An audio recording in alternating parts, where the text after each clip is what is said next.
Just if your last name don't got no loyalty. Podcast party poppin', but you already knew. I've been rolling with these folks. This that Monday night crew. Millennials versus the world like. Millennials versus the world like you. Millennials versus the world like. Millennials versus the world like you. Millennials versus the world. Millennials versus the world like you. Millennials versus the world like. Millennials versus the world like you.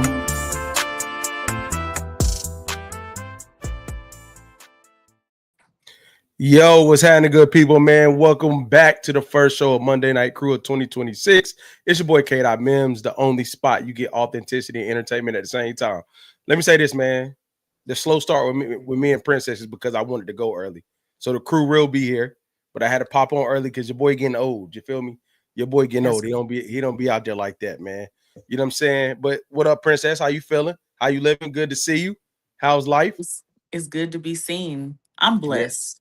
Good. So I got a question for you that my wife said, I never tell the brain part, but I got a question that my wife asked that made me think about what we do in it all. So somebody on TikTok, I'm not a crazy TikToker, but my wife is, and they were saying like they feel like outside now or social events is more about aesthetic than fun. What's your thoughts on that? And is that why you do or do not be outside like that, or you just not outside? And when I say outside, I'm using it loosely. Happy hour dinners, everything is all things considered. Do you think things have become a aesthetic versus it really being about what it's supposed to be about? For sure. Everything is about a photo op. Everything has to be like aesthetically pleasing, and I'm guilty of it. I like my little social media posts. I'm not an influencer by any means, but I feel like when we were coming up, outside was that's just what it was. Like social media was kind of starting, but it wasn't like the 24-hour stories. Like all of that wasn't a thing. Like when IG first came out and like Facebook and there was no stories where something was up there for 24 hours and then it disappeared. So like all of that now is new. Like when we grew up, we just went somewhere and we just had fun. We was sweating. We didn't care what we looked like at the end of the night. Like, it was just a good time with your friends, nights that you will never forget. Now, you still might have nights that you won't ever forget, but it's like, like everything has to be captured. Everything is a moment. Everything has to be a look. And it just wasn't like that in the past. You don't think so? I agree with you, but you don't think people our age aren't like that? It's just like young people rule the scene. That's just what it is.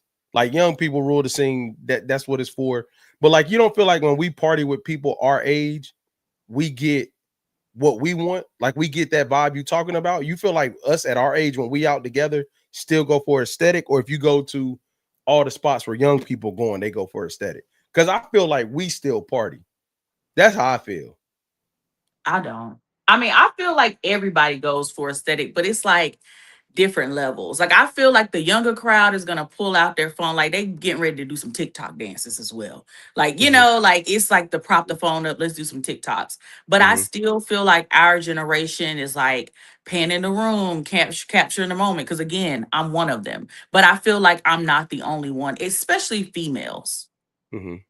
Like it's got to be, like the little flower grass wall. Like, like everybody loves all of that stuff. You go to a brunch spot, you want to see that. Oh, let me get a picture over here. Like that's definitely relevant for our age. We still have a good time, but all of that is still very much relevant.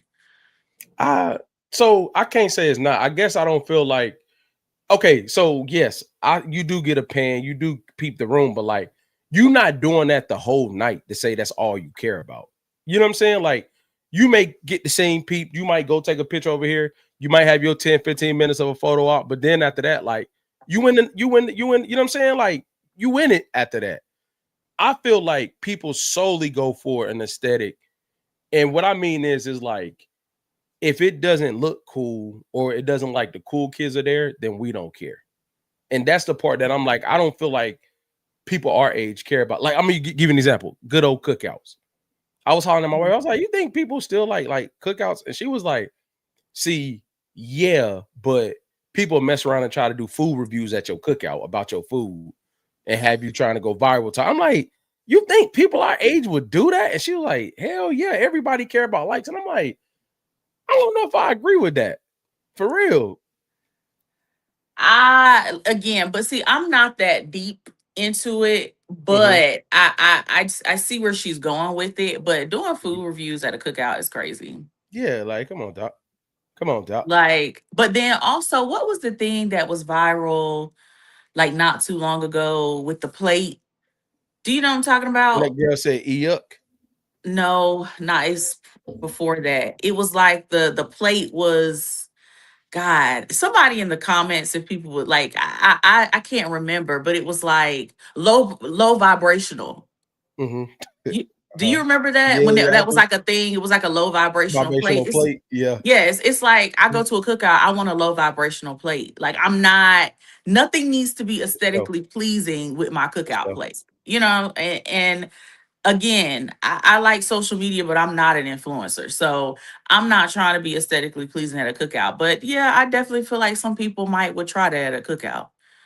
And For I sure. also feel like I'm not saying everybody in our generation, something that I feel like our generation is missing is cookouts. I feel like we're getting to the age where it's like our parent, like, like our parents, they kind of, they might not want to host the cookouts all the time anymore. They want us to host them. But I feel like well, I know you do a lot of hosting, but I feel like that's where the vibe get killed. Because our generation is like, I don't want everybody at my house. Like, I can't do it. Like, and our grandparents and it had an open door joint. It take too much to throw something together. To me, put a little food on the table, put a little drink out there. We good. We can vibe. I don't like feeling like I gotta host people I'm cool with. I hope that don't sound bad. Look at you. Look at you. Look at you. Look at you. I feel like Look you at you. have to make it welcoming, but you don't necessarily have to host. Give me the difference. If your people that you rock with, 2, 3 of your girls that y'all like this, give me the difference between welcoming and hosting. So we might be having like a girls' weekend or something Mhm, going on where people are spending the night at my house. mhm, That does not mean that like I'm getting ready to order a bunch of food or like I'm paying for everything because it's just like y'all just here, like y'all just staying here.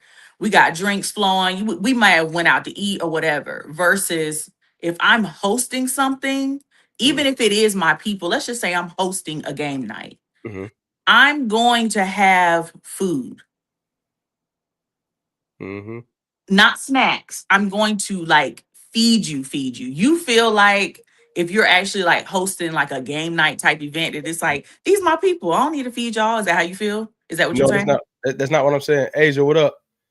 Uh, so that's not what I'm saying. I'm saying, like, I use a real life example. Like, if J. Dot Lewis, if any of them come to my house, like, say if all of them came at once, Hmm. like, yeah, that I will have the house clean. There will be food in the refrigerator, da da da. But I'm not like ODing on like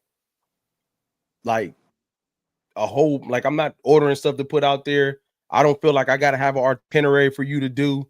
I don't feel like, nah, bro. Like, my house is your house. Like, bro, we good. We can kick it. If you decided like, hey, I'm about to step out somewhere and go do this over there, like, yeah, it's cool. I don't feel responsible for your fun while you at my house.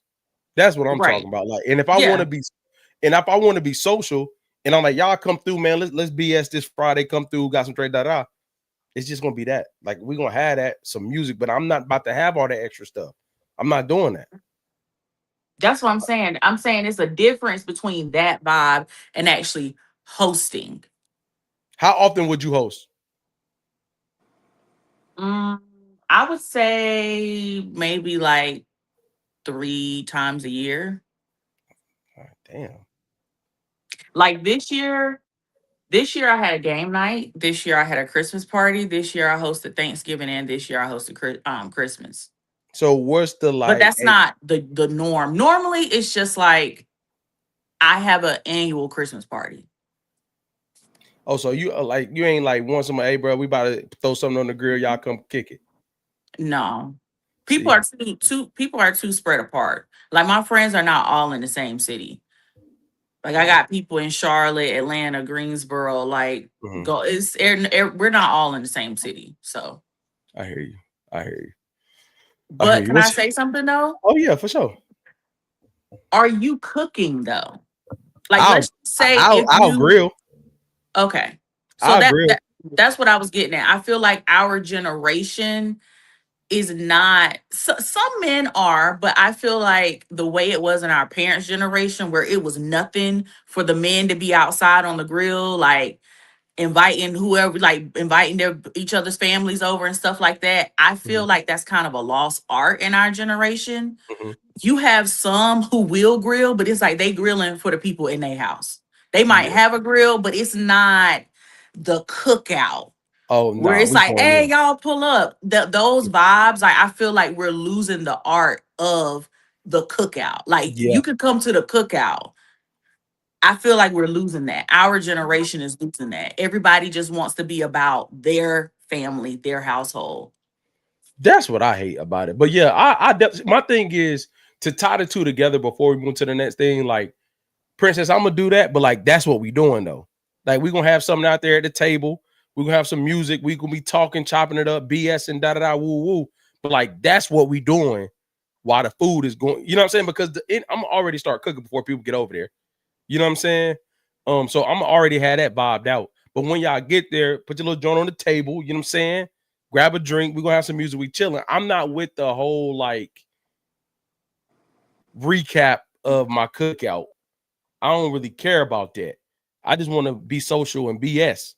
That's just who I am. Like, you know what I'm saying? Mm-hmm. And I realize it now because it's so hard to put one together to your point. I'd be like, bruh, like, we can't just pull up on a Friday. Like, your week was long, my week was long, bro. The game come on, you grab your bottle, I grab my bottle, let's go kick it. Like, I don't get Mm-hmm. why we can't do that. Asia. What's your thoughts, Asia, on hosting? So the conversation started, Asia, with like, do you think people go out and outside means out to eat, lounge, whatever, for aesthetics more than actual fun? Like it's all about the aesthetic. What's your thoughts on that? Yep. Damn. Okay. I absolutely think so. To the point where I feel like there are different places. I don't know if y'all brought this up, but we've been to one where it was definitely an Instagrammable place. And there was a Mhm, lot going on with decor. You could take pictures. You could see where they have sections of that. But mhm, then it's like, okay, cool. That was it. mhm. That's where they were thriving, right? And so I Yeah. do think a lot of like restaurants in different places, they make it so that their spot is Instagrammable, um Mm-hmm. for the like legit for the aesthetic. That's it. Mm-hmm. Yeah, that's crazy. I can't. I'm with you. I guess I just hate that. Like I've been being more social because I told myself I'm gonna stop like not being social. And I went to like, you go to a happy hour or you like Rob, I kicked it at my homeboy Rob house. It was dope. It was like, oh no, I gotta get back to doing this. And I guess I don't feel bad about being low key with it because that's all it. You just need a couple of people that know how to have fun. You don't need 10 Oh, no I more. You agree need with about that. 2, 3 Yeah. that know how I to have definitely fun. agree with that. Yeah, yeah. Let's go and turn it up. But Mm-hmm. all right, man, let's get into this social news.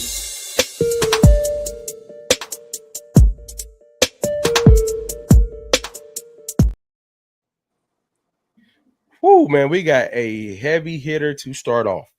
So, Mr. Dwight Howard, um, yesterday, his wife had posted a video of her recording him trying to convince their son, her stepson, his biological son, to lie on her.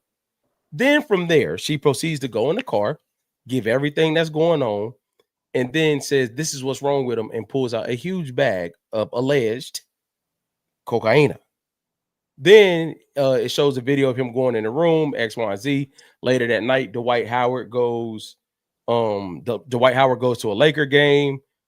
His ex was him and Royce married or they just dating?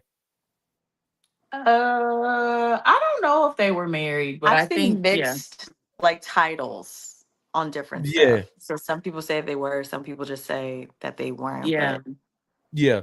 So she comes out and basically like shows no sympathy for the wife because the wife and Dwight was calling her crazy when she was saying all these things was going on X, Y, and Z. It's like, yeah, look at you now. I can't feel bad for you, but you thought I was tripping. So take what you getting. Now, earlier today, my man done filed from divorce and wants her out. Now, do y'all think that's because she exposed him, or do you think bro is just having a real life midlife crisis crashing out? Well, what's y'all thoughts when you see it or when you heard it? Let's start there. She ain't have. I just feel like people just be doing a lot. Like it's just like you. That was just a lot. I think the whole situation was a lot. I also, and Keaton, I guess this is a question for you. Because in my mind, I feel like as a woman, like when you about to, in my mind, like break up with somebody or file for divorce, like you have mentally been preparing yourself. It's not something that you just say off of like a one argument, you know?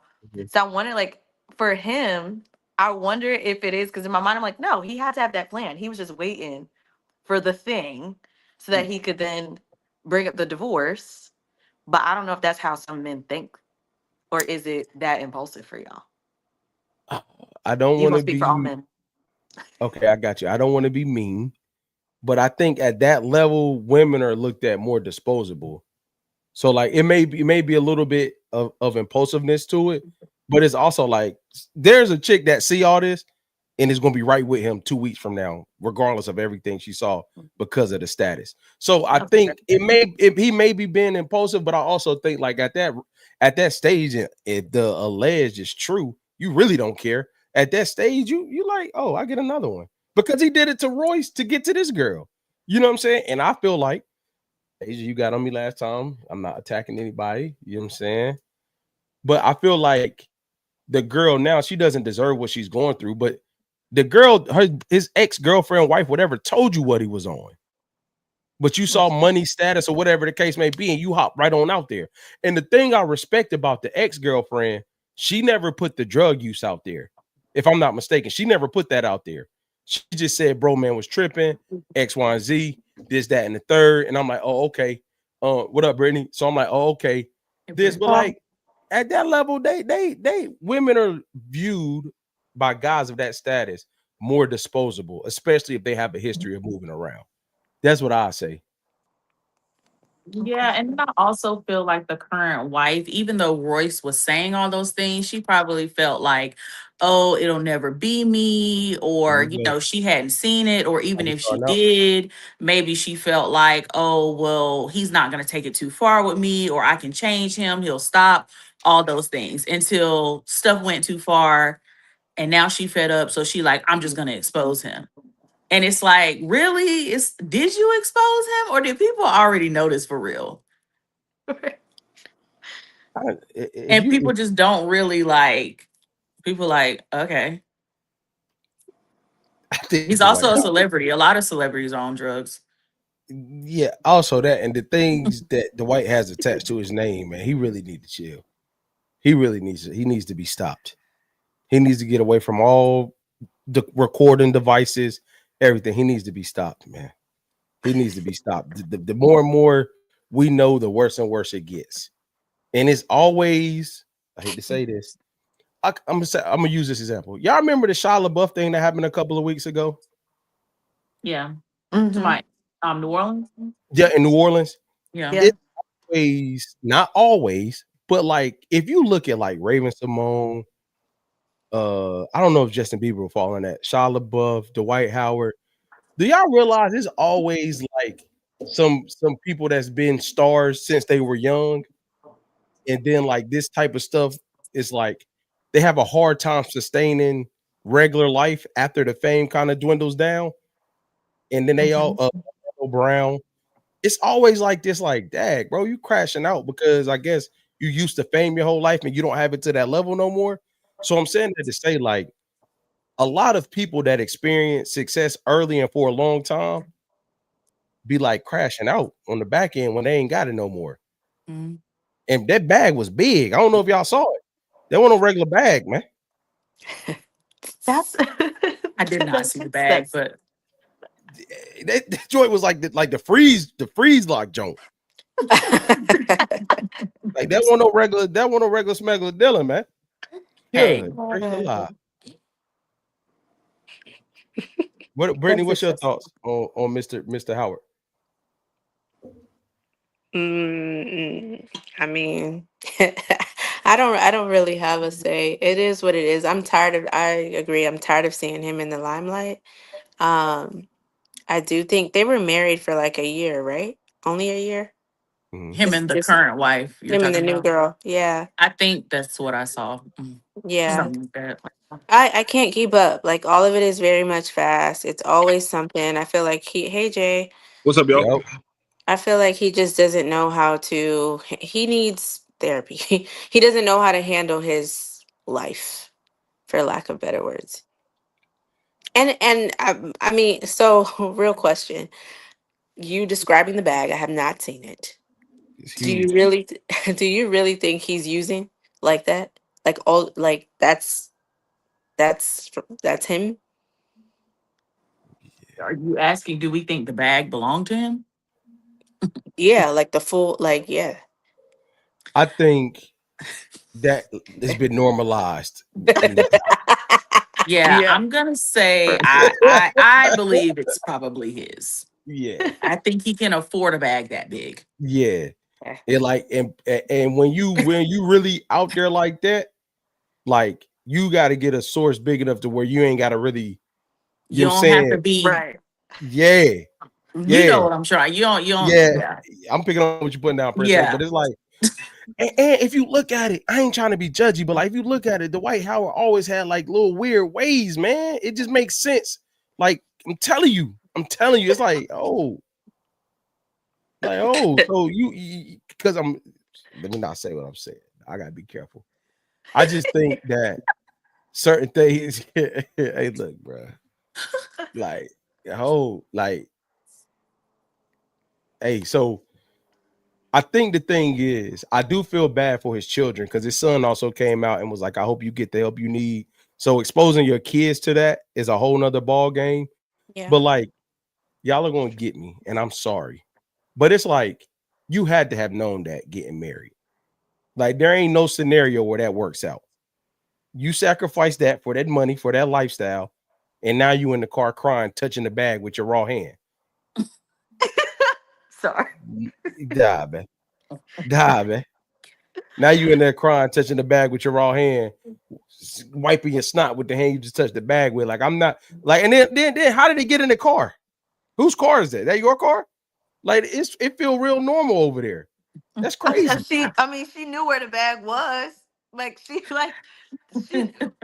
she knew So because I'm just imagining it's like how some folks, it's like, oh, would you like a glass of wine? Anything else I could get you? Like I feel like that's a part of some. I don't think you could hide stuff like that at that I'm gonna level. say I really don't. I'm gonna say this. I don't think that was stashed in the car.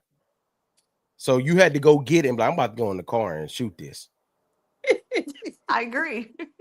She got That's it out of crazy, man. safe. Yeah, like what? Yeah. Like, come on, man. Come on, man. And then for him to go to a game later that evening like nothing was wrong. I'm like, Yeah. hey, yo, my man out here. That's Yeah, crazy. that's crazy. Yeah. Yeah, nah. But I hope for the safety of the kids. That's the one thing I will say. Like, I don't think any kid should be exposed to that stuff. Mhm. I How don't old want are y'all the to get kids? I think his oldest like 12, 13. Oh, okay. Yeah, like 12, 13. I think he got more than one, but I know the oldest like 12, old enough to get on his own social media and say, get the help you need. And he know what's Oh, going okay. on. I don't just know why I thought the kids was older than that. can't. I just don't be feeling bad. Y'all gonna get me. I'm sorry. I just don't be feeling bad for like women that look at another woman's situation and do what you did, Princess. Like, oh, he's not gonna do it to me.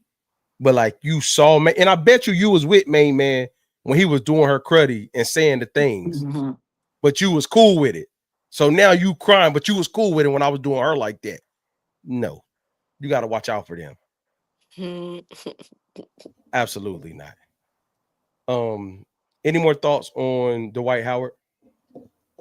No, he's taking up enough time. Right. Jay, you Jay, you got got something to say about him? Jay, you got anything on Dwight? Sorry. Nah, I mean, y'all pretty much said it all. First of all, she was pulling out gadgets, dumping out stuff. I'm like, yo, what is Shorty on right now? Yeah, Like, come yeah, on, bro. You gonna picked up the whole. I'm like, nah, come on, you doing way too much. yeah. Because But you know one what? thing I can add to that is this: a lot of times you don't know a lot of people's vices until you live with them. You don't know how bad it is. That's Yeah. true. So How they bad could it have is, been I living agree. separately, and maybe he could have been, disguising it a little bit better. Mhm. Bump here, bump there, do his thing. Now it's like full fledged. We got Ziploc bags in the crib. That's what we doing. Like, I didn't know it was True. this bad. So Yeah. that's Yeah, all I had to add. that's You're insane. right. I would agree with that, Jay. Mhm. I could agree. Mhm. So next thing we got before we get the videos, man. I don't know this pastor, but my man Dietrich Hatton was getting that's his, I think I said his name correct. Yeah, Dietrich Dietrich had. Haddon. Yeah, he Mhm. was out there dancing with his wife, man, and people lighting him up. So I'm gonna show a video of him getting down with his wife, and the church folks was upset. They was hot. Mhm. My man was getting behind it, bro. Look at my man. He can't come back.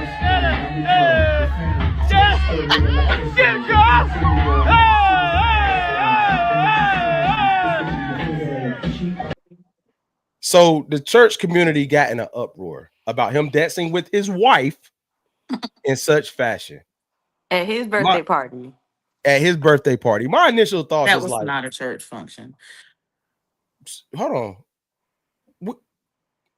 hold on. We are not saying it is though, but he could dance with his wife at his birthday party. I'm just saying it was not a church function. Correct? No. It Yeah. was his Oh, are birthday. you It was saying? not a church function. Oh, I'm sorry, Princess. I was missing what you're saying. Yeah, agreed. Yeah. I'm just like, they know that like that got to be the one he does those things with, versus some of these other guys that ain't doing it with the ones they sitting in the pulpit with. So now he's getting crucified for dancing with his wife in said place. I get how, the optics and the music and the space, but it's like, I don't think we could be that judgmental in the space, is what I say. I think that's a little too far. Yeah, no, I don't get that. The optics and the music, and y'all forget these people are human. That's his wife. I'd have been up on my wife too, smacking, you know what I'm saying, going crazy. And it is what it is. What, like, I'm still a human too. They were dancing. It was at his birthday function. He was dancing with his wife. Obviously, they had a union before God anyway, so he already know what time it is. I'm not about to hide that for nobody. I agree, but I know religious. I know. This is stuff like this is where like church people get on my nerves. And part of it is because like for God to have ordained marriage, I feel like the church community makes it seem like it's so mediocre when church people, married people, actually like display affection or like even talk about sex. Y'all say wait to have sex till you get married, but then when you get married, you just shut up about it. Like I'm so confused why it's like you cannot be like a Christian but also have like any type of sexuality or sexual displays of affection. I do think that there should be some limits, but again, this was his 50th birthday party and this was his wife. So I just feel like people are just super judgmental all the time. But that's just my opinion. Brittany, Asia. Yeah. The way that I feel about it, my thing is it was the man's birthday. And why I'm sticking with that is because then I also think about and I don't know where it was or whatever, but it was his birthday. And for me, I also think about, okay, so let's say it was his wedding with his wife. You know what I'm saying? Like it's like I don't feel like people should not have an uproar about that, the celebration of matrimony, right? Church events and stuff like that. I think there are certain, and I don't actually know if he's a pastor. I don't know that. But for me, I think there are certain, like, we're talking about like optics and all those things. Absolutely sure. And also, it was his birthday. So I just feel like he was celebrating his birthday. Keenan, you're on mute. Brittany, before I go and say what I was about to say, Brittany, what's your thoughts? I'm the Bible says be in the world, not of the world. Sorry, y'all. I'm gonna have to go left. And I'm probably I'm probably a church folk that gets on your nerves because I am not judging. However, when you live a lifestyle, there's certain things, birthday or not, that you have God holds you to a certain standard. If I'm being real, yes, Mhm. it's your birthday. Yes, by all means, celebrate with your wife. Yes, the Lord has ordained this marriage. Do your thing, but you are dancing to secular music in front of people.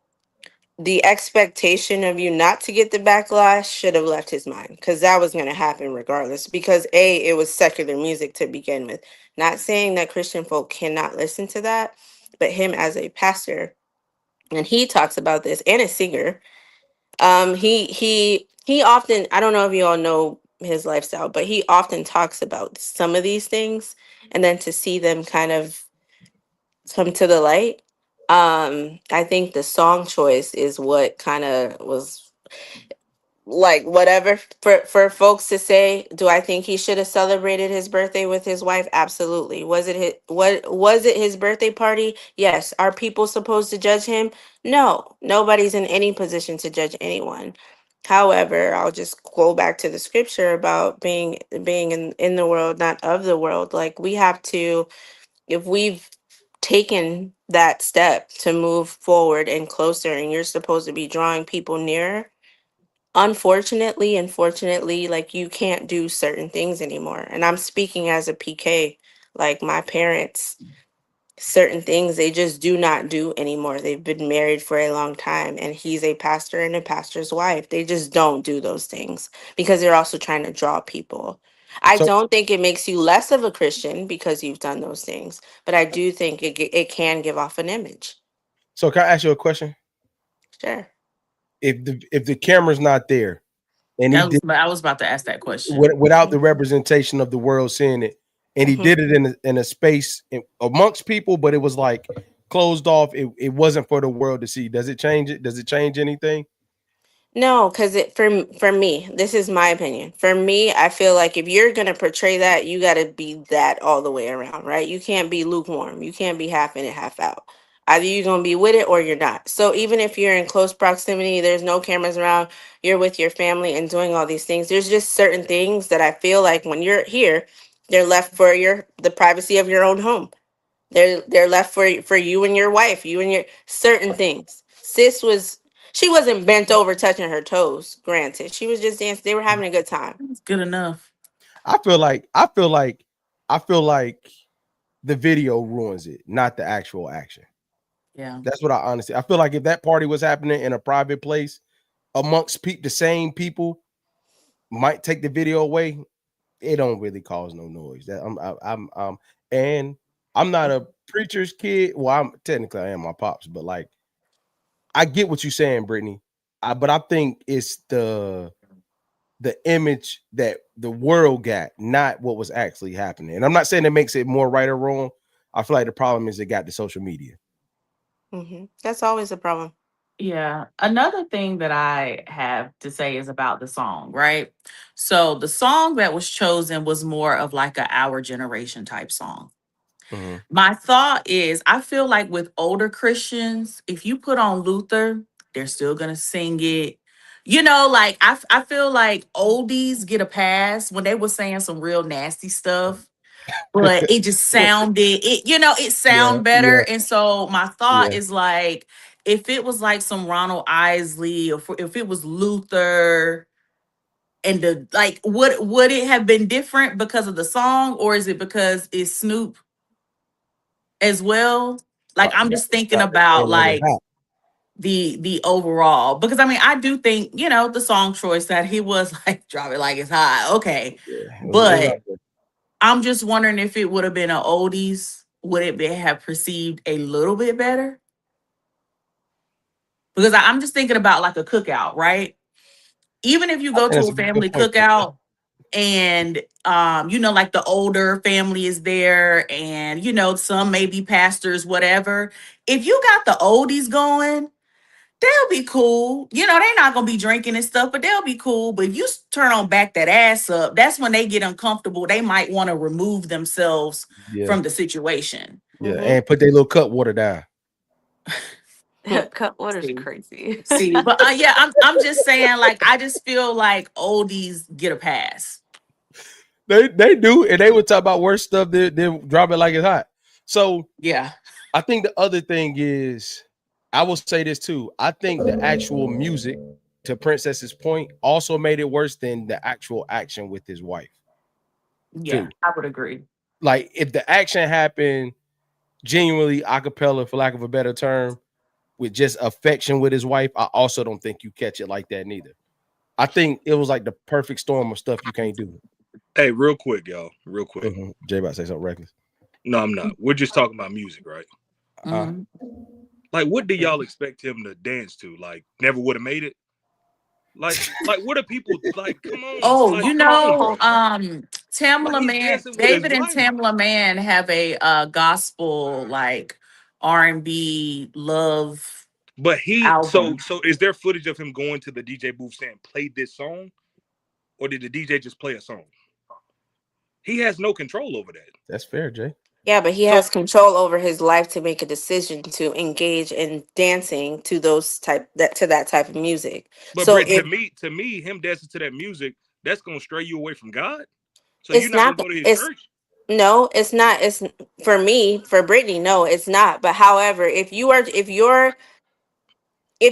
told, if God called you to be a pastor and Mm-hmm, your assignment is to draw people near to Christ, mm-hmm. and the Bible talks about secular music and being a lukewarm Christian, and you out here drop it like it's hot, and your wife is bent over in front of you to secular music on social media, that's a problem. How can you draw people near to Christ if you're portraying something totally I different than what you preach? I think to me, if he was condemning other people for doing that and then did it, then it would make sense to me. But if he's preaching the same message and he was just dancing with his wife, I don't see how that's taking people away from Christ. Yeah, but he's the point is that if you give messages and you can quote scripture and say you're not supposed to do these things and then turn around and do the same thing that you said that you're not supposed to do, you are the contradiction. You don't have to condemn anybody. You're the contradiction because you're doing the said thing. I mean, like I said, I don't do I think it makes you less of a Christian? No, but do I think that he's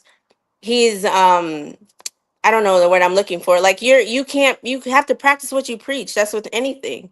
And I think that's the image that it can give off, especially to people that are like new in Christ or like, oh, here we go again. You know, it's already hard enough for church folks. So I don't agree with the yes, celebrate your birthday, yes, celebrate your wife, do all the things. I just don't the song choice for me and it being recorded and put on the internet, like that's where the issue comes in for me. The internet part. I agree with. Can I I? agree with that. Oh yeah. I just want to say the person who recorded it and how it got to the internet, unless it was him or his wife that posted it, that's not their people as That well. A thousand That's percent. how I yes, feel. I agree. A agreed. thousand percent. Because that's why I was asking. I don't know if this was in a public space Mm-hmm. or if it was people that he invited. And Mm-hmm. once I would again, assume it's people he invited, like, you know, right. That's what I'm I'm assuming saying. it's not That part, congregation, the optics you look know? wild. And for Yeah. Yeah. me, I don't know. I just keep going to because now I really am thinking about a wedding. I have been in different places with where it's believers, non-believers, or Christians, non-Christians, right? All the things. The music choice, right? Usually it's folks given a mix of songs or however they want to do it because there are different, Jay, to your question though, there are more Christian songs outside of Never Would Have Made It in different genres. Yes. Just saying that because I'm really big on that type of stuff. But outside of that, like there usually is a time that it's like, all right, cool, we about to like dance for real. If you don't feel comfortable, okay, bye. Once again, I'm thinking about a wedding, because in my mind, I don't think I would not have an issue if there's a husband and a wife dancing that they were dancing at their wedding. For me, it's a celebratory thing. It's also like, it doesn't matter to me. It does not matter. And I guess her being bent over, I could see the optics of that. I definitely could see the optics of that. Him Yeah, being a pastor, I could see the optics of that. if you Right? 50 years old and married, she done been bent over before. Oh, 1000%. But that's why even Yeah. earlier I was like, I didn't realize he was an actual pastor, because I just know him as Thank the you. I singer. never knew he That's was why I a was like, I didn't know pastor. he was a pastor for real. I thought Yeah. he was just a singer. I just, Where is his church? I don't know. I guess the That's only thing, Please. the only thing that really gets me, and this is not necessarily, I'm gonna look it up. it's not necessarily specific to anyone here on the video. It's like, also, I know the people that's attacking them probably ain't living all the way right neither. But Yeah, because this person absolutely. was put out there and put himself in a situation where he gets to be, you know, critiqued and all the things, now it's like for public opinion. But I think there's some truth. If I'm being real, I think there's some truth in what you're saying, Brittany. You do got to protect yourself. I'm just like, if he was in the comfort of his home listening to Snoop, it's like, it's really because we know and see it. Because I'm pretty sure there's anybody, like, just because it means, like, character is what you do when nobody's looking. Like, that don't make it no less like anything. Hey, Rob, you were wild. He talking about doing God's work. Doing God's work. Anything on Pastor and his wife dropping it like it's hot? No, man. Okay, all right. So we got a couple of video reactions before we get into the topics of the night, man. Let's go.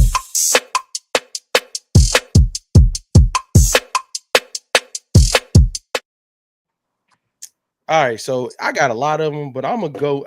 Should we stay in the church realm? Why not? So last week I saw a video of a woman saying she went to a singles night at church and the lopsided ratio while she was there. So we're gonna give her thoughts on. I'm gonna show the video. We're gonna give our thoughts about that and then kind of talk about modern day church culture. Night at church, and it was hundreds. I mean, at least 1,000. First, I thought it was 500, but the pastor said it was 1,000 singles in attendance. Like, are we all living the same life at this point? Because I've never been in a room with that many single people, or even thought that it was even. I thought I was like the only one left. I mean, beautiful women, all types, shapes, and sizes. Literally African American women. Like, a room full of singles. And I'm like, this has to be an experiment. Like this. All right. So she goes on to say she didn't think that this many women would be in this place and all the things. What's y'all thoughts on churches holding single nights and her response to seeing that many women in that space? I actually have a lot of thoughts on this. I talk about this often, actually. Okay. I've talked to pastors about this. I've talked to different ministers about this, because I think that there's so much emphasis on the couples ministries, on married couples, on premarital, all the things, that there is not a lot of education, there's not a lot of guidance, there's not a lot of events for singles, especially, I can only speak as a Christian in the faith, right? And so you have Christians that singles that don't even understand fellowship with other singles, that it's like, cool, if you can be my brother in Christ, that don't mean you want me, or that does not mean that I have to want you. I don't think that we learn how to foster healthy relationships in singlehood, because I think so much of the pressure is on getting married, that you're you're not you're not seeing, really, you're not validating, you're not shepherding the people that are single. And a lot of people are single, and there are going to be some people that are single for the rest of their lives. There are going to be some people that don't want to ever be married. There are going to be some people that are now widowers. How are you putting some love into them? That's how I feel about that. And that's why I think that you will have a big turnout when churches finally do have events like this, because it's not a typical thing in churches, period. Mhm. So, yep. Hmm. Are You're you on on mute mute? again. I'm sorry. I agree with you, Asia. I think it's just really, really hard not to. Well, let me be careful, but I think I know where you about to go. chill out, chill out, chill out. I just think it's hard when you like market it as like you said, like meet your husband or wife here, and it's curated that way. But like, did you see what she had on? Like, I didn't even pay I attention. didn't. Yeah, I didn't. okay, I saw it, but what did it say that the event was marketed to couple up, or was it just no, I think I'm right? just speaking on. I'm just thinking from the aspect of like, I feel like churches have become praying grounds. Like, and I'm not talking about from the internet. I'm saying from what I've seen with my own eyes. Like, it's become like a social outing more than it has about receiving the word and moving. Not all churches, let me be clear, but like when you cross a certain threshold and you're trying to keep up with culture and you're trying to um, be modernized, like there's not a lot of time to do these things the right way. It's like, hey, bring everybody. Like churches will say, tell all your single friends to come here. So they go get all their single friends that don't go to this church every Sunday to come to these. And I'm speaking on a real life experience, not all churches across America, but like it's not really curated as a like what does it mean to be single, how to be fruitful and single. You know what I mean? Like all of the things that you were speaking about, Asia. It's like, nah, bring all your single friends. Like, let's get everybody in the room. They hunting, man. They hunting. But I don't know if I really see a problem in that, Me either. because if you're going to the church, like your mindset is the same as mine. Yo. If I'm going and you're You would going, hope. like manhunt or not, like I'd prefer to find you in the church than the club. That's Like, but Brittany, the point you making is the point I'm making. If I say, hey, go bring all your single friends to singles night, and I'm bringing all my people that don't live that life but they single, that ratio gets out of whack of people with that same mindset. Because if that okay, was the case, you would just meet them on Sunday. But if it's like, hey, we having singles night, everybody bring all the single people you know, hmm and they have zero attachment to the mission or zero religious beliefs or whatever the case may be, they just single, it automatically becomes that. You get what I'm saying? okay, Like, but in uh-huh. order for a person to want to go to a singles night at church, in my mind, I would think that their mind has somewhat centered around, like, there's not people that don't look have a religion or don't believe in God that's going to be like, yeah, let me go with you to singles night to church. Like that doesn't happen often. If it does, I'm clueless to it. So in my mind, you have, whether you're religious or not, you have to know at least about God or have some sort of interest in that to get up and go to a church for a singles night. Why? Because you can go to the club if you're of the world. You can go to the grocery store. You could go to the gym. There's so many other places that you can go to for it as a single person versus going to a church, a specific church event, and then who's and like I don't know. I feel like the common goal there, whether whatever they call it or however they market it, at some point they bring in what is supposed to be translated to single people to then learn from this experience on how to cultivate, like Asia was saying, these relationships and these experiences. That's what you're supposed to get out of it. So and at some point in the hour, 2, 3 hours that you're there, somebody's going to touch on that topic.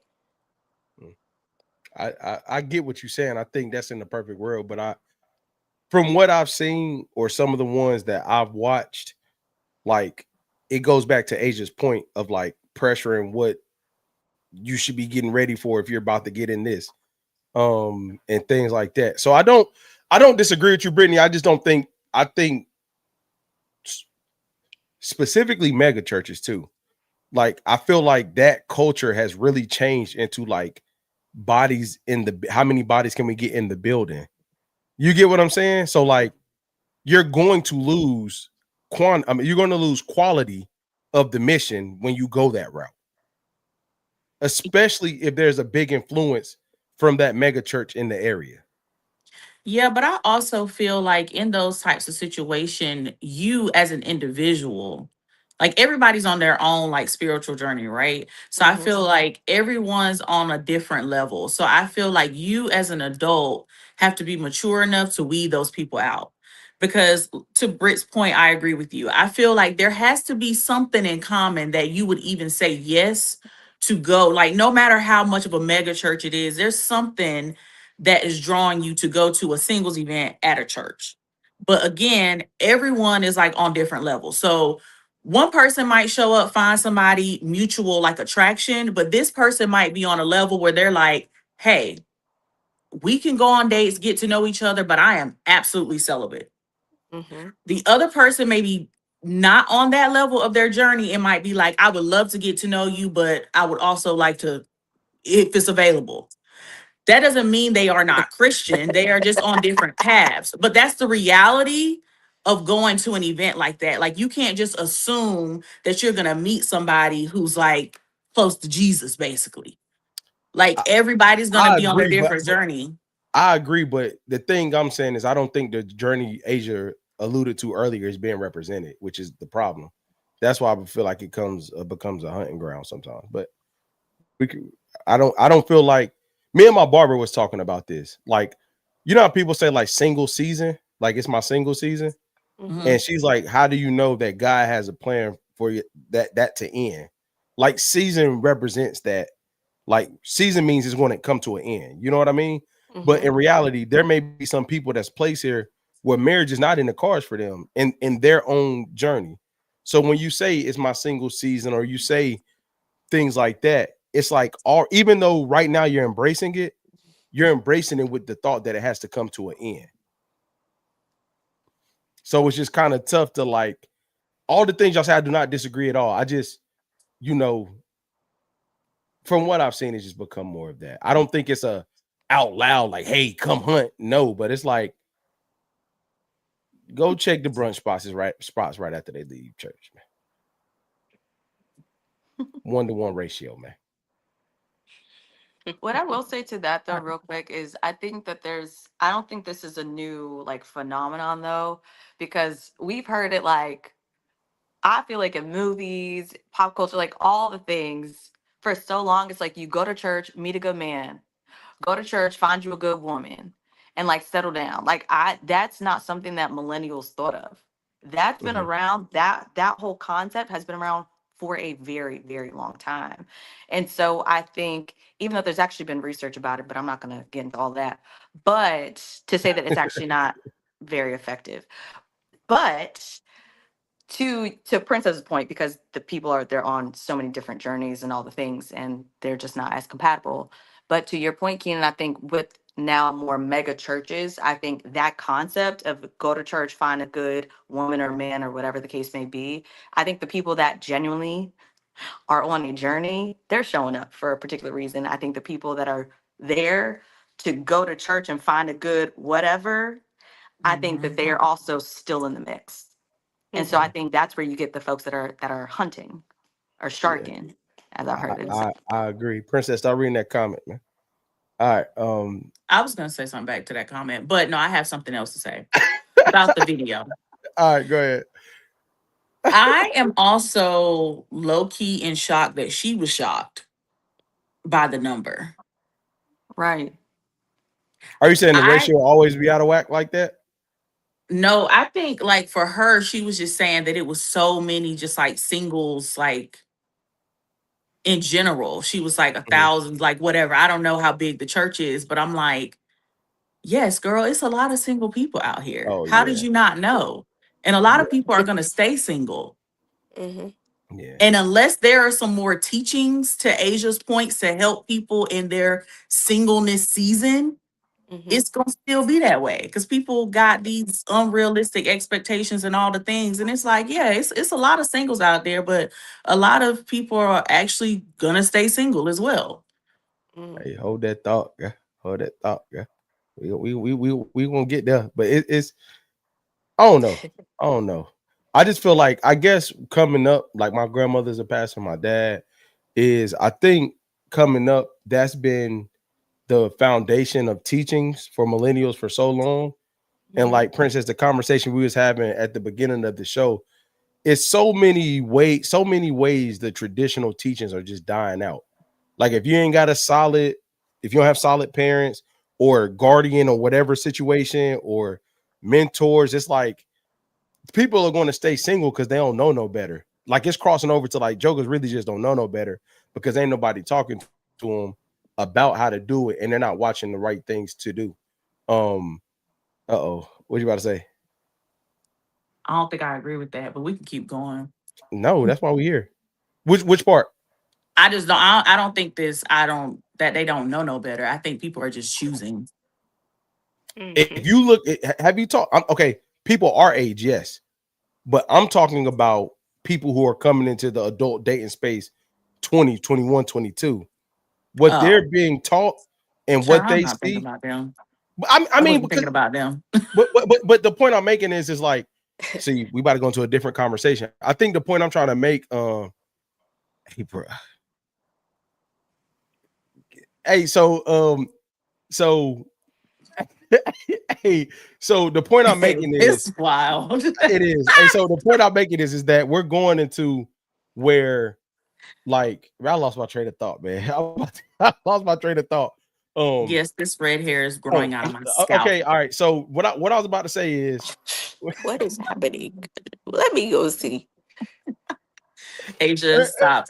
Hey, the point I'm trying to get out is we're kind of creating the same mistakes that we don't want to see. Like the people under us aren't getting the teachings from a foundational standpoint that we probably got from our grandparents because our parents aren't there laying the same foundations for the young gen. I don't even think they Gen Z no more, but whatever is coming up, it's like they just out here trying to figure it out. Like they trying to figure it out to the point where like they can't even get pointed in the right direction. And so much so when you come across a young person that was raised right, it now feels taboo because the moral compass and the teachings have been so far off. It's like, oh damn, you still all right. Yeah. Anything. I just think this is a great time to get into the topics of the night, man. So we about to go ahead and get into these topics of the night.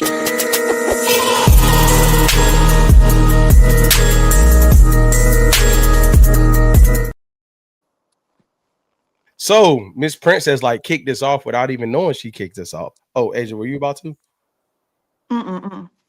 Oh, she kicked this off. Like reading, chill out. Hey, she kicked this off.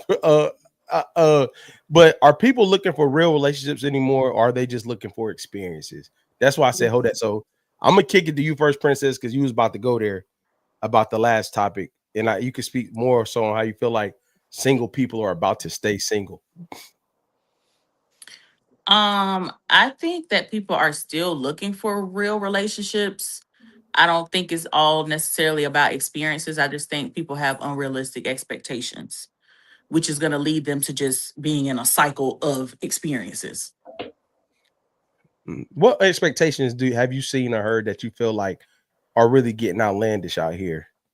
That you feel like people are expecting it's just not real no more. I really want to like to hear because I know I don't know.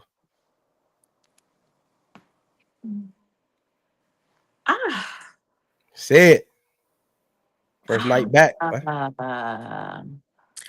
It's so many that I see through like reels and stuff on Instagram, but one of them that I'm tired of the conversation is the whole like 50-50 like conversation, and not even about 50-50, but we talked about this before where it's just like this generation of women who was just like, he got to make six figures, he got that, or I just want a man to do this, this, and this. what does he bring to the table? Like that whole mentality. I truly believe that in the year of 2026, that's going to leave a lot of people single. Yeah. Jobs not even paying out here for real. Mm-hmm. That part. Your job not even paying out here for real. So what you think his is doing? Yeah. Yeah. That's like one of the main things that I feel like if some women can get past that, and I'm not saying that there's not stuff that goes into that. Now, Mhm. hey, I'm not saying go broke. I'm not saying date broke. That's not what I'm saying. But Clear what that I'm up quick. saying is that, yeah, clear that up. But what I am saying is that I feel like there is a pool of women who have severe, unrealistic expectations on that, and they're going to be single in the year of 2026 and beyond. Oof. God, the princess become the They woman don't slave. think that they are because they fine and stuff. But you're going to still have experiences, but you will continue to be single. Mm-hmm. Yeah. Or you're going to get into a relationship like Dwight Howard. And you're going to be with somebody for money and it's going to be something stupid like that. Yeah. Mm-hmm. That was a big bag. Jay, what's your thoughts, man? I agree with Princess. I think that the expectations are just out of this world on certain things. I'm gonna be honest with you, and it's like you're not even bringing a fraction of those things to the table. And I'm gonna be honest with you, Princess. I think the problem is that they haven't been humble. This is men and women. I think that there hasn't been a point in their life where they were humbled enough to be like, you know what? People think beauty carries things or money carry things. When that stuff runs out, your character, integrity, your morals, your values, all that stuff carries you for the rest of your life. So when you meet a person and you meet an authentic person, yes, they might look good at the moment. But if you feel like that, hey, I need a guy making 6 figures, right? All this stuff, but you dated guys that worked at Foot Locker your whole life. You haven't even been in the vicinity of a guy that makes 6 figures. So what puts you in the ballpark to think that you should date a guy that makes 6 figures? You're Yeah. not even in these rooms. So the delusion on men and women right now is insane. Yeah. I think it's ridiculous. Like you're trying to date up in a situation to where if you got in that room and you got around that man that made that, you wouldn't even know what to do.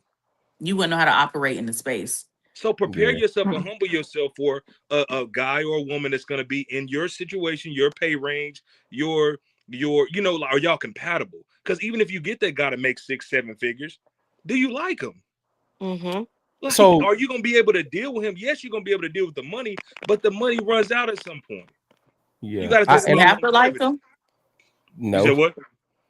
She said, does she have to like him? No, No. she don't. But I'm just saying, and then you find those women in situations. Yes, you can shop all day, but then they end up dealing with a guy on the side that makes less than the guy she's dealing with because he So makes her happy. yeah, Jay, say this, man. I'm going to probably get on a little tangent, but it's going to all make sense at the end. I think 6 figures to answer the question. Yes, I believe people want real relationships. I think people have no effing idea what real relationships are. It's that unrealistic expectations in another way, but like they just don't know what real relationships are.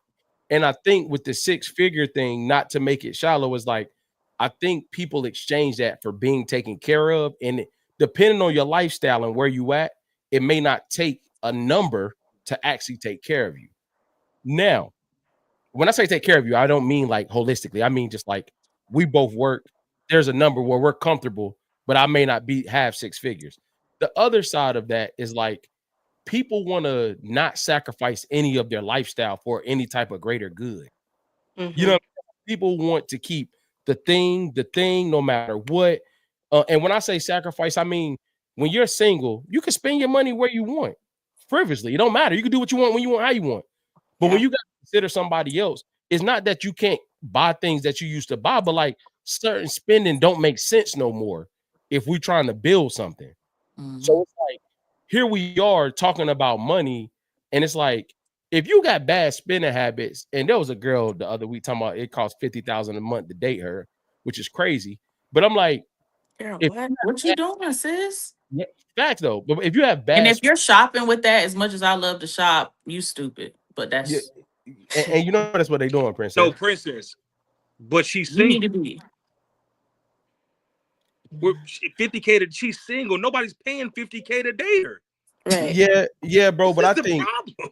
because I think we really got to get honest, and I'm just speaking for us as millennials and blacks. Like we got to get honest about this money conversation about ourselves. Like it's a lot of bad spending. If you can afford it, you can afford it. But it's a Mm-hmm. lot of bad spending that you projecting on the potential partner because you got a lot of bad spending habits. Like, boy, I looked at my Uber Eats last month. But I like, oh no, nah, man, I got chill, man. That ain't even cool, man. And granted, cause I'm gonna be real. I'm gonna put myself out there. I be wanting certain stuff, or I be wanting to upgrade camera equipment, whatever the thing may be. And I'm like, nah, I'm chilling right now. And then I looked at my Jay, I think I talked to you about this a couple weeks ago. I looked at my Uber Eats and I saw like too much. I was like, oh no, I gotta chill, dog. Like I ain't gotta do that. That's just me having it and spending on something I don't have to spend on. Yeah. It's Mhm. very far different than like a lifestyle that takes care of you if you want to be comfortable. Yeah. Uber Eats ain't a part of a lifestyle, dog. That's you just being greedy. It's Right. convenience. Yeah, facts, princess. So I'm set out to say people do want real relationships, y'all. It's just again, where are they peeping them from? Where are they? What is the real to them now? And it just bothers me when you get two good people that got bad ideologies around relationships, and it's like, damn, y'all too stupid to get it together, even though y'all be good for each other. But y'all ain't Mm-hmm. got the brain power to see it the right way. And Yeah. and also too to add to that, you don't have the brain power, but I think that people nowadays kind of define like single a little bit different. You may find a person that you meet that's actually single, that's not talking to anybody, that really, been working on themselves. And then you might have a person you meet that's single because homeboy done pissed her off today. And now I'm single today.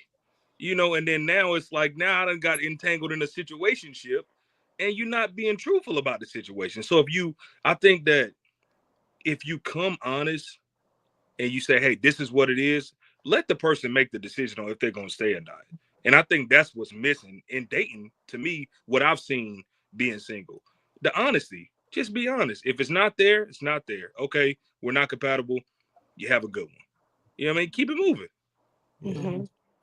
And I think too that there's so to answer the question, I do think people are looking more so for experiences than a real relationship, only because people, to your point, Keenan, they don't know what a real relationship is, let alone companionship and like emotional security. And when I think of those two things, they pop out for a relationship for me because it's almost like a relationship is a part of my life experience, right? Like I think that's how the culture has kind of shifted a little bit. We look at divorce culture right now. It's up. So for a lot of folks nowadays that are single, excuse me, it's more so like, yeah, I can get into a relationship, but I'm not focused on knowing what companionship looks like or emotional security looks like because I'm just here for the experience because it's a part of my life. Like I don't want to leave here without experiencing love for real, but there's a fear of commitment due to whatever your that's contributing to your fear of that. Yeah, that's fair. That's fair. And I think like with the fear part, I do think that there are some people that would like a real relationship, but don't think I think that they don't think it's possible for them. Hmm. Right. So, like, for example, if I see that there's so many people on my timeline that they're getting married and, like, weddings and all the things, and I'm looking around in my environment, and I'm talking about like the FYP page, right, where it could be anybody anywhere in the country, and then Hmm. you look at where you are, your proximity, and you're like, dang, like there's nobody here that I feel compatible with. I've been doing the work, but what now I got to be long distance in order for something to happen. So therefore, I do think some people they're like, cool, if I can't get the fairy tale, I'm gonna get something. Yeah. If I can't get a happy life, happy wife, oh, I'm gonna say that I you have to be this caliber of man spend this much money on me. You want to know why? Because no, there's probably not going to be men that are going to spend $50,000, but I guarantee you there's going to be some man with his ego that's like, oh, I don't have to spend that, but I could still take care of you. Guess what? She just got her experience. Didn't take Yeah. 50 grand, but I'm sure it was a pretty penny. Yeah. You know what I'm Yeah. saying? So I think that some people, if they don't think that it's in their cards, or they've had so many failed relationships, they think, well, if everybody's not going to get married, I might be that one. So I'm going to have fun, whatever that means for them. I'm gonna be real, dog. Like, it's getting unbearable out here for our peoples in our 30s, man. It's getting unbearable, man. It's getting unbearable. Cause man, like, folks out here not acting their age, ain't got common sense. Just like, hey yo, I'm almost, and this is, I'm not gonna say an absolute, but I'm almost convinced. I'm like almost convinced. Like, if you get to a certain age and you aren't willing to change your thought, or like you've started making a certain amount of money on your own, if you're not going to reach back to somebody that knew you then, that's grown up now, that matches, bro, it's probably you probably damn kick a can down the road, bro. This shit bad, man. This shit bad. And I'm just like, look, all 2026, I'm acknowledging that I don't understand it. I'm not trying to no more. But it's just like, dog, you too old to be acting like that. You too old for that, dog. You too old for that. And people in their 30s that are like, the other day, I saw this woman saying she don't accept a guy with baby mamas, but she was a baby mama. Crazy shit in the world, man. Yeah. But Keenan, do you think that like Yeah. once upon a time we like millennials, right? People that are our age that are still single. Do you think once upon a time they thought like that? Like everybody kind of thought like that. And because the dating culture has changed, there's so many people that have moved into that space that if they stayed behind, the chances of them finding somebody would be slim to none because there's left in this old thought process. So they kind of had to like move into the like, oh, what do you bring to the table, or all the silly questions that are being asked right now? Because it's almost like you get left. You get with it or you get left. Yeah. So I partially agree. I also think a lot of people ain't getting checked enough while they dating, man. Like, they done got away with the BS for too long that they think that's the way you do it. They done manipulated too many times. Now they think they could do it everywhere. They done paid 2 bills and they done got some. So they think after the second bill, like, where that thing got. It ain't enough like game recognizing game with people, and it's not being checked. That blows up. I'm right back testing it with the next one. I paid for 2 checks. Like, then they get on the internet. See, man, I took her out to eat $100 because you thought the same thing was going to work. But it's like people are doing the same things over and over and over without being checked, and they dumb approaches, and then sitting back like, see, man, it's tough out here. No, dummy. Like, you just doing the same thing. And I go further back. I think a lot of it also plays into how some of these people were raised. For real. Like, I feel like some people were raised with really bad, like, it was cute as a kid, but you 45 now and you still doing what they raised you on and it don't work. And they ain't really being taught how to be a decent human and ask questions and not be no what and operate. You know what I'm saying? And they get away with it. Like, it be pissing me off, yo. It be pissing me like when I see guys like do something that's manipulative, cool, but like, back to the Dwight Howard thing. She seen you do this with the last chick, and you right there. So you condoning that behavior, whether you want to say it or not. If you dip after the first time, cool, but chicks be staying because of that $100 meal. Well, shout out. I just want to say shout out to Dot the Merch God. We putting that on t-shirts. Where that thing at? Nah, man.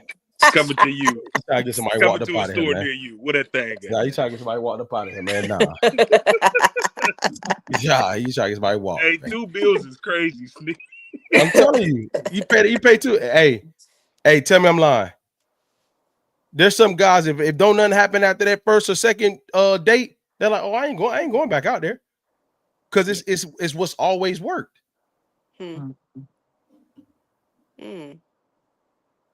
And see, I'm about to see.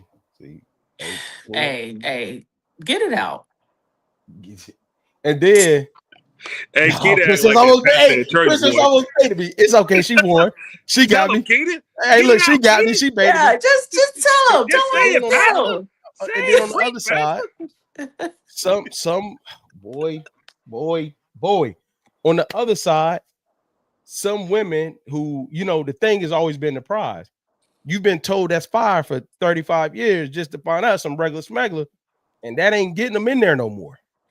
So now you got to really open up and be a decent person because sex ain't the thing that's keeping nobody there. So Preach, now Bishop. you've been because this is a common misconception. Mhm. Because she's pretty, bye. No, Mhm. absolutely not. So now that we're older, looks kind of changed a little bit. Yeah. People could be into more, but Well, nah, you've always been the prize in that regard because everybody's thought that thing was like that, and it ain't now. And you just found out at 34. God damn. Mm. And now you stuck like, I thought my smile get it. I thought when I get in, like, what? Y'all got me, man. Y'all got me. I know y'all know I ain't lying too. That's why ain't none of y'all saying nothing back. Yeah, I gotta. Yeah, you right. You right when you right. Yeah, come on, Yeah. man. You pissing me off. you got it, Bishop. Yeah. I ain't Jay, the hell with you, bro. He said, where the fans at? Nah, where that thing at? You know what I'm talking about? All right. So, dang, bro, these both are really good. Let's see if we can get all the way there. So, kind of switching gears a little bit. When a bond becomes one-sided, at what point do you address it, accept it, or just distance yourself from it? So I know in the past we've had conversations about people growing apart and how to address friendships. And on season 1, make sure you check out all the season 1 of the full crew. It's all out there. I can't remember what episode, but we kind of talked about traditions. And then Princess, I remember you talking about some traditions you've made now in order to keep the bonds with the people you care about, X, Y, and Z. We kind of talked about the change. The So intimacy. that's what it was. You're right. Not sex with your friends, Lewis.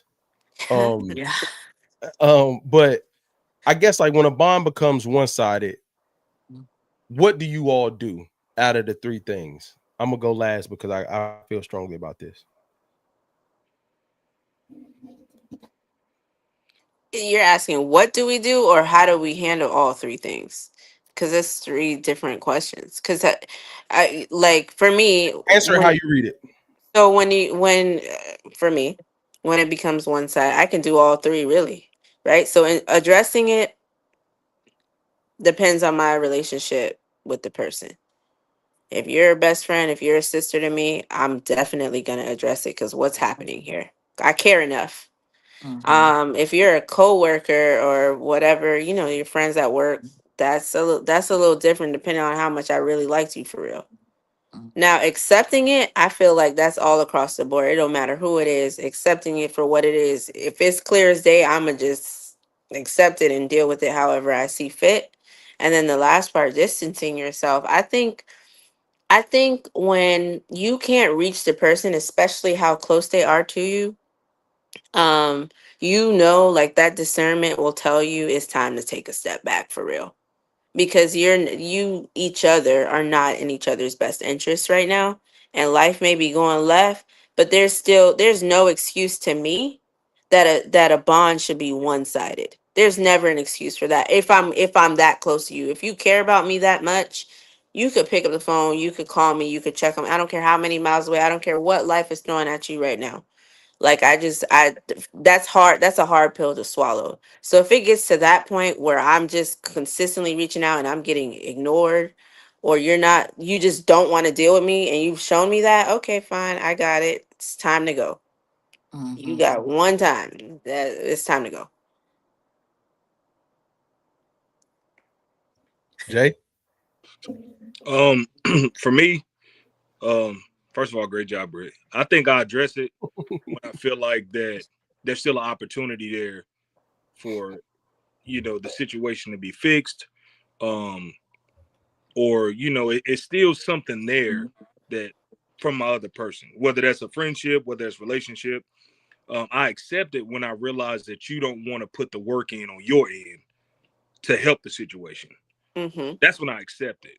And as Mhm. far as distancing, it's easier for me once those two things have happened because I've known I've tried my best to make those things happen. So it's Mm-hmm. easier for me to distance myself. Yeah, bro. Mhm. That was really well put, Jay. Mm-hmm. I just feel like Asia. I'm sorry. I was talking a lot last question. Go ahead, Asia. I think Mm-mm. I think addressing it, I think you address it when you notice it's something that's outside of the pattern, right? Like, and I think the pattern can change depending on life circumstances. That's where I will also go to, what's the other one? Like, accept it. I do think that there are seasons that it will be a one-sided thing, right? For example, if I have, let's say, a friend that like just had twins, I'm not expecting you to then hit me up the same way that you were before. Similar, if you just lost a family member or somebody close to you, I know for a season our friendship might be one-sided. Why? You're going through something. That is now a pattern that's happening where that for me, I don't feel the need to address certain things. If you just lost somebody, I'm not addressing, how come you not reaching out? What? Like, Mhm. I'm not doing that, right? It's implied you're going through something.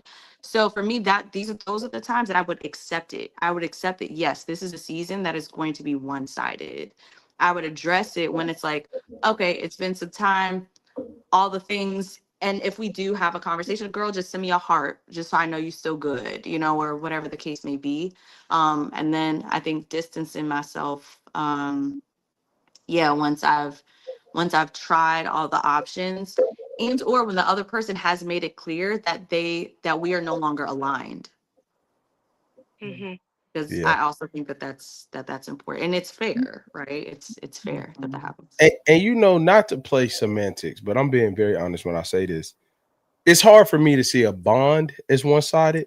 You know what I mean? I feel like when you bond with somebody, like that's goes both ways. Like I more so see like the upkeep or the maintenance or whatever. You know what I mean? But like I feel like you have a true bond with somebody, like a real true bond. It's never really one sided. You know what I mean? Like when you're really connected to somebody like that, Asia, to your point earlier, you have seasons where you may not talk to this person, but I don't feel like that's impacting a true bond. You know what I mean? Like if y'all really are locked in like that, because I see people who they call best friend and their cadence is every 3 months.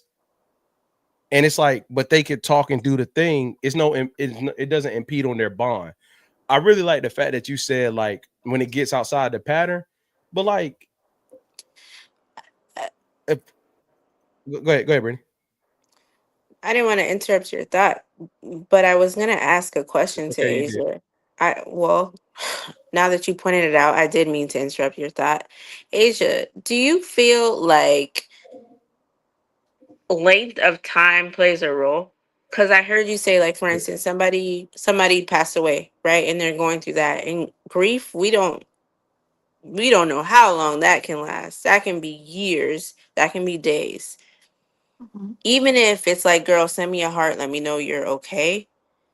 If they're still doing that 10 years from now because they're genuinely like can't bring themselves out of this funk, do you then say like, oh, excuse me, okay, I can accept this, let's work on our friendship? Or do you then distance yourself because there's when are you going to get out of this space?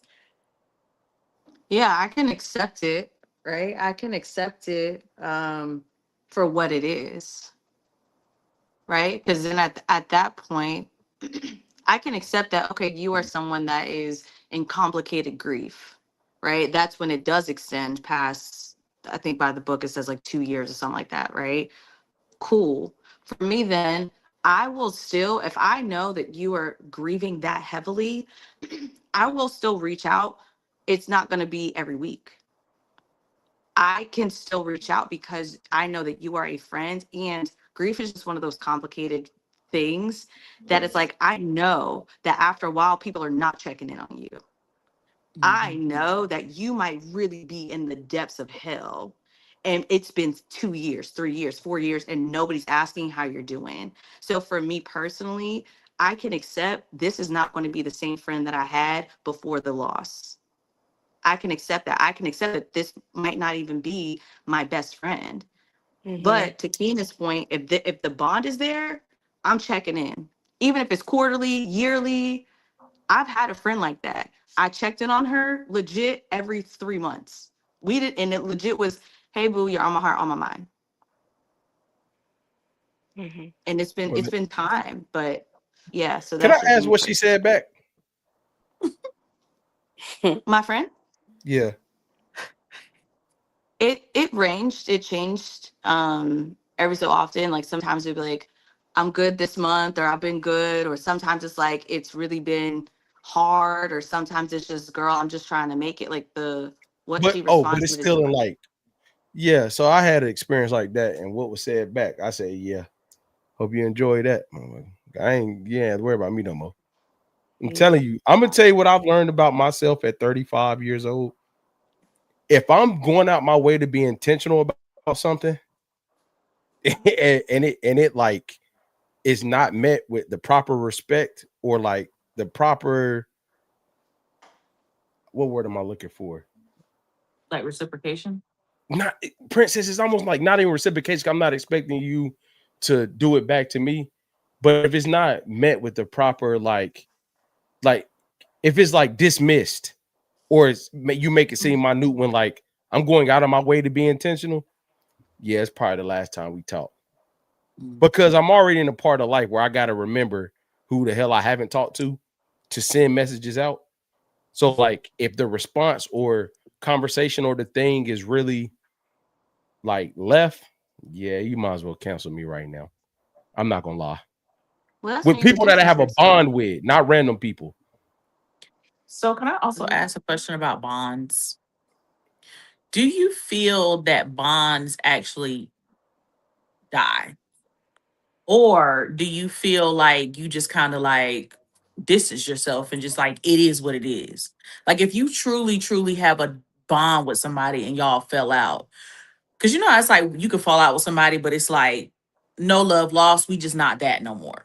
Do Mhm. you feel like the bond dies or y'all just are distant? Like y'all have chosen to distance the relationship? So I got an interesting philosophy on this. Okay. I feel like most bonds are created through critical life moments. When you experience a life moment with someone, a group, or as quiet as it's kept, like we've created a bond off these last 3 years of touring together, being a part of each other. Like with that, you 10 years from now, you can't take that 3 years out of it.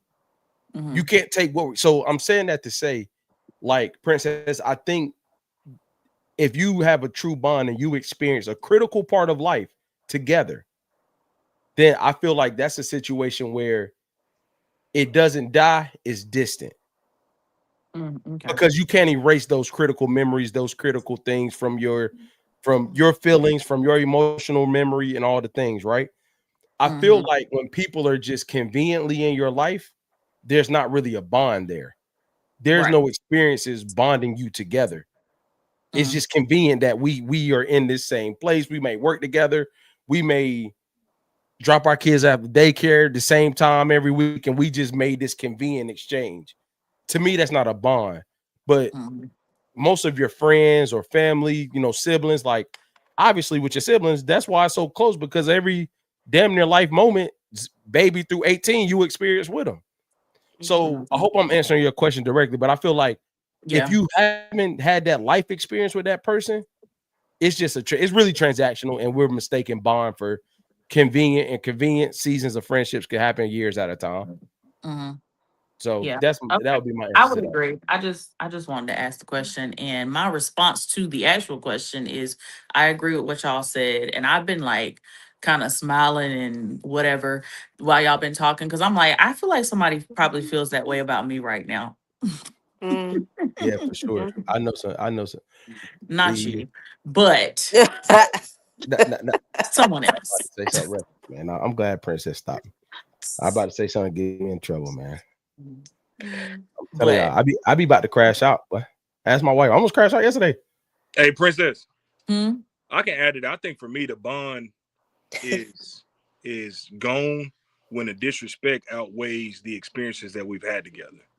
Once it gets to that point to where it's like our life experiences, our hardships is being overshadowed by like blatant disrespect, I think that's when the bond ends for me.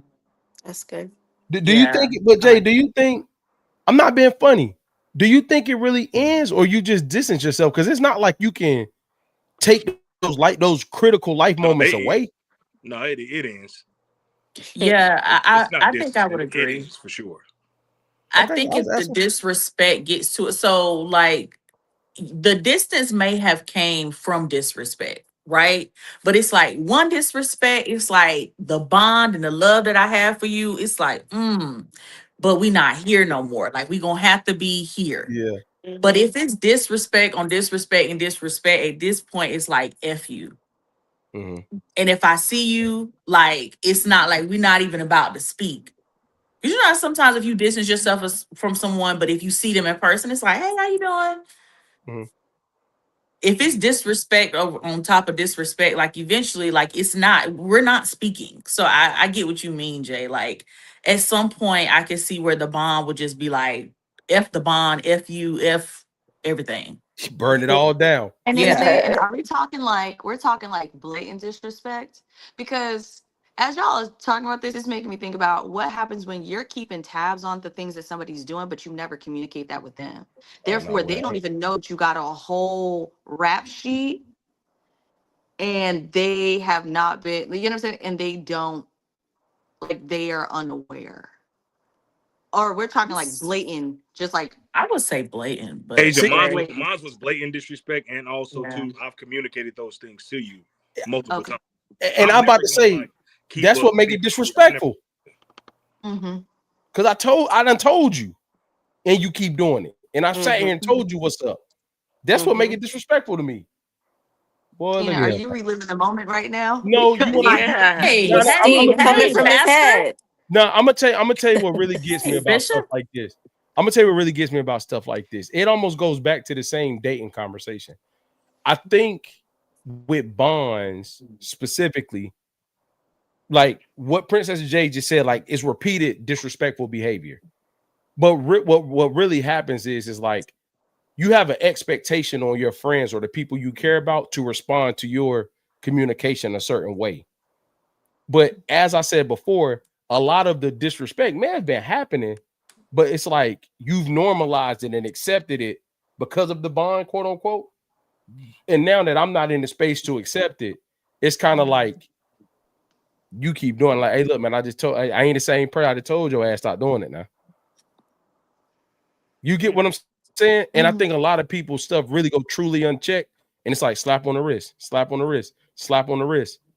And I'm telling you, but out of respect for you, we ain't getting a thump and moving furniture, but I'm telling you to your face. Yeah. Because too many people be going left unchecked nowadays, bro. They just be making people think anything's okay because, oh, well, I thought. Hey, look, Doc. Look, Doc. Keenan, what did that other person say to you? I'm not gonna say what it was specifically, but it was like a long time had went by, and it was one of those situations where you reach out to somebody knowing that y'all wouldn't talk unless you reached out to them, and then you flip it on me like, oh yeah, finally nice to hear from you. Boy, look here. Oh yeah. I hope you enjoyed it. Man. Yeah, no. Yeah, and with my sister, like I told her I was gonna be reaching out every so often because I knew her and what she was, you know what I'm saying? So yeah, that's rough. Nah. Yeah, you go. Yeah, and you might as well screenshot that, my boy. All right. Let's get into this fair or foul.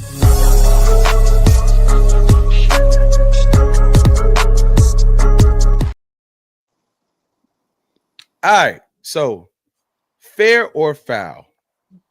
Expecting your partner to cut off a friend that you do not like.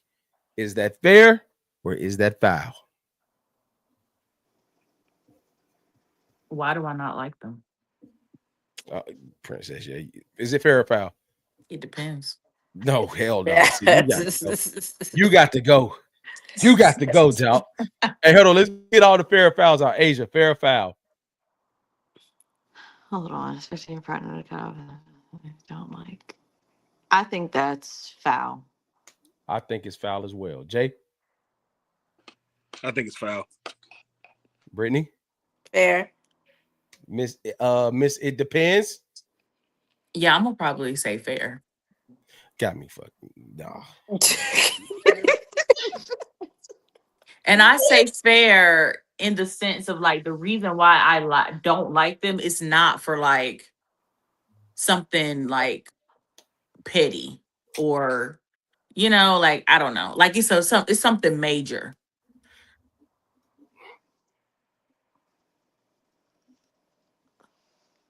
You want me What? to elaborate? Please, yeah, so I can make sure that what I'm thinking is aligned. Okay. So let's just say, I don't know, maybe this person disrespected me. Mhm. Mm, And I'm like, oh, that's where I draw the line. Like, we're done with them. we're done with them is insane verbiage. We're done with them. But you don't think that we're done. Like, you're not done with them. But they disrespected me to a level that I feel like there's no coming back from. I feel Princess, like that's fair. can I ask you something? What if he checks it in that moment? Or what if it was a mutual exchange? Hmm? Or what if it was a mutual exchange? Like Like what? you're We don't looking like at each it. other? No, like you're looking at it as. Go ahead, Princess. No, I'm I'm basically asking the same thing Britt said. Like, what you mean by mutual exchange? So like you all get into a let's just say verbal altercation. Let's just say verbal joint, right? Mhm. You was firing off just as much as he was or she was, or whoever the friend is. So it's like you was disrespectful too, but you want me to cut him off because that person was disrespectful, but you was giving the same thing. Who Yeah, I don't fired off care. first? But Did he that's disrespect me first, or did I disrespect him first? Because if he disrespected me first, let's say for scenario purposes, you antagonized to the point where it got a reaction. So even though it was first, you provoked the reaction. see. I'm You're asking, trying to put it I'm on asking an me. honest question. I'm asking an honest question. Then I don't think it would be fair. Okay. Maybe. Yeah, It depends on the day. yeah, It see, depends on the friend. You know what I mean? Because you got those friends that it's like already kind of, and then they yeah, do that, and it's like, gotcha. see, So we're done with you. yeah. So But we're done with you is insane verbiage yeah. at minute 97. I just, Ask Britt why she feel like it's fair. Grill her. So I so am. in all fairness, I read the question completely different. So I read it as like a friend, meaning it could have been my friend and not necessarily his friend. Cause if it's my friend, oh, why are you still talking to her? Right? But Oh if no, it hell because it no. says a friend, it doesn't say his friend. So that was my first that was my Mhm. first thought. I still think it's fair though. I'm with Princess on a fair and foul both because you're to Jay's point. If he checks it in that moment, okay, fine. But like it still does not. I don't care how up here I get. Like if your dude or your homeboy decided to go back and forth with me as your partner, what are we do? I think What are differently. we doing for real? What if he just always asking him to be outside? He ain't doing that. Cause I mean, I wouldn't be around nobody that's gonna talk to my wife crazy. That ain't gonna happen. So Yeah, it's that's Right. crazy. Yeah. yeah. So what if he just constantly asking, like he's the social friend that always want your man outside? I don't think you should cut him off. I just think you should know your partner and you should say no. I'm not going. Yeah. He going. He going though. Why? No. Then you have to deal with me at home. You don't have to cut him off as a friend, but now you got to deal with me. So pick your poison. So I'm gonna say something that I probably shouldn't say. Jay, forgive me, man. I'm just enjoying being back on this good Monday night. I think situations like that end up happening when women don't know what the guy been saying about her. Like, say y'all just met and you was in a rotation before y'all got serious. And what he was telling his homeboy about you and who you were and the things was, y'all think I'm playing, but it creates the relationship that the friend has with your girl. Because your girl don't know what you was going back saying to your homeboy about her. Mm-hmm.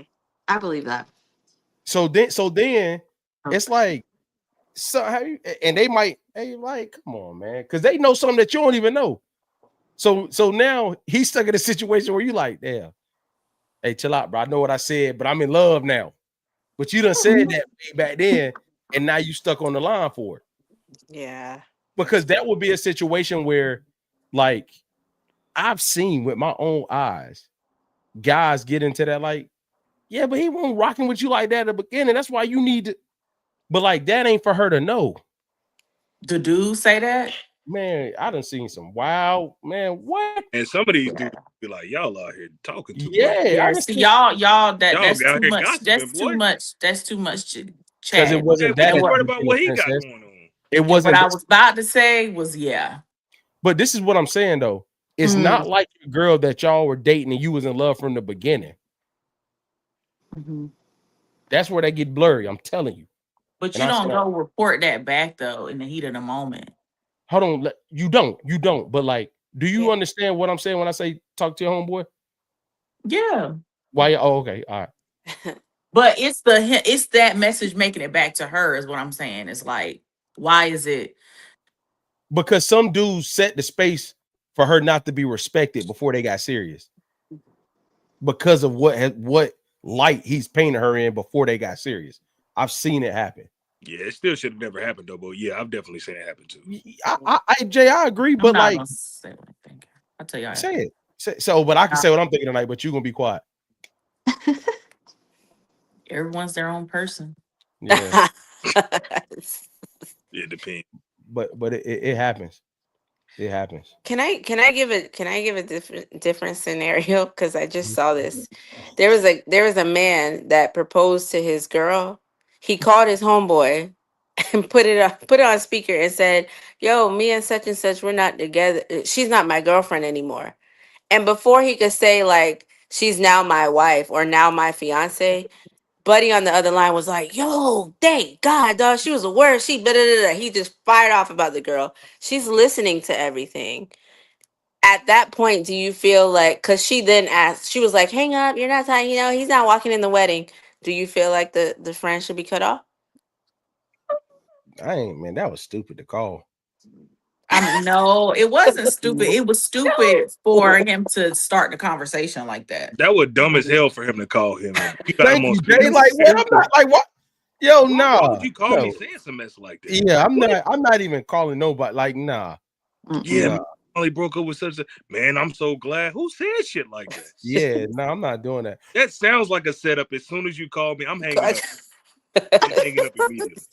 Yeah, he should not have presented it that way. Yeah. Yeah. Hey, Jay, that's one of those like, oh, word. Hey, see, hey, what do you know about me? I'm gonna get up out of there. What, hey, boy? You got me messed up, man. Yeah, I think. Yeah, but I don't know. I don't think it's. Man. Oh, Sneak, I was about to give an example about our scenario. Me and you. You remember at the time when Brittany had got into it, and me and you was working together. Oh yeah. It was awkward because like at the time I was married, so I was defending my wife, he was defending his wife, but me and Keenan had became really close. So it was awkward for us because it's like, well, damn, they low key don't want us to be talking, you know what I'm saying? Cause they mad, but it's like we didn't know, and we just was like, well, I mean, hey, this is where my wife stand with this. He was like, this was okay, woody woo, and we just kind of left it there. So I think that was one of those scenarios to where it was kind of like we made a judgment call because we could have ended something that was very nice as a friendship over something that somebody else felt. And then later on down the line, they became cool again. It's like, come on, man.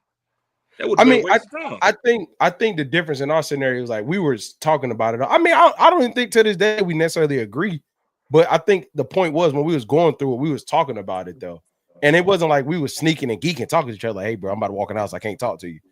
I get home and be like, oh, like you know what I'm saying, like you talk to Jay, like yeah, like bro, hey, look, y'all beefing, bro, like, and the thing is. Same way, it's like, yeah, I'll holler at him. Like, we ain't talking about y'all, but you know what I'm saying? It's not anything where it's subliminal or it's like behind closed doors, essentially. We just being upfront about it. And women beef way longer than guys. They get mad and carry that joint for the whole to Christmas. That's true. They do. Yes. That's real. And women getting into it is far worse than guys getting into it. Yeah. Mm-hmm. It's harder to manage your wife and her friends getting into it than this situation right here. You mean between you and Jay? What you talking about? No, like if my wife is into it with one of her close friends, it's harder to manage that than it is to worry about cutting one of like my friends off for her or vice versa. Oh, Like when women get into it, boy, it's like, oh shit. Like, come on, man. That's it. Like, come on, man. Get up out of there, man. it's definitely. I mean, it's not fun. Y'all get vicious, yo. And I Yeah. don't understand that. It ain't It's fun like, because we on the I'll how take can it y'all be out. friends again after the stuff that's going on? Like, what? Like, I'ma chill tell out, you. yo. Hey, I'm gonna tell you, for us, it's not fun because we got to sit there and listen to all of this. Yeah. And you talking about somebody brain cooking, and you just, oh my God, let me tell you what she did. And I'm just like, oh my God, that's crazy. Aw. And then I'm thinking in the process, you the problem. But I can't say that to you. I can't say that to you. I'm like, that's crazy, babe. They do got you fucked up, babe. That's crazy. Hey, man, you wow, my That's God. so- I ain't you fooling with really you, should have bro. got her. And I'm like, you the whole fucking problem. I ain't fooling with you, bro. That's Facts. funny. That's Yeah. crazy. Yeah, no, it'd be like that. I will say this before we close out. I also think that there's only, I will say this, I'm gonna be more positive. There are friends that naturally get cut off when you get in a relationship, not because they're doing anything wrong, but like it's not suitable for the next space. You know what I'm saying? And furthermore, when you first meet your lady and you fall in love and you fall off the side of the world, you figure out who she do and don't like in that moment anyway. Like you find out who she cool with, your time being taken up by this other person because she like them or not in that little span of time anyway. So it's kind of one of those things where like there's a lot of natural cutting off for people that don't suffice for your relationship, regardless of a conversation. Because you'll start to see it. You'll start to see it like, oh yeah, nah, bro, you wildin'. Yeah. Mm-hmm. I can only go out with you in Vegas, bro. God.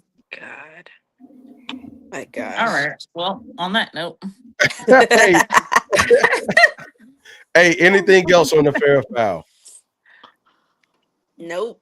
All right, man. Appreciate everybody tapping in tonight, man. It's your boy K. Mims. I got the ladies of the show, Miss Princess, Miss Asia, Miss Brittany, my bro DJ J Dub. We are Monday Night Crew, and I am out. We are out. You are now tuned in to the realest podcast.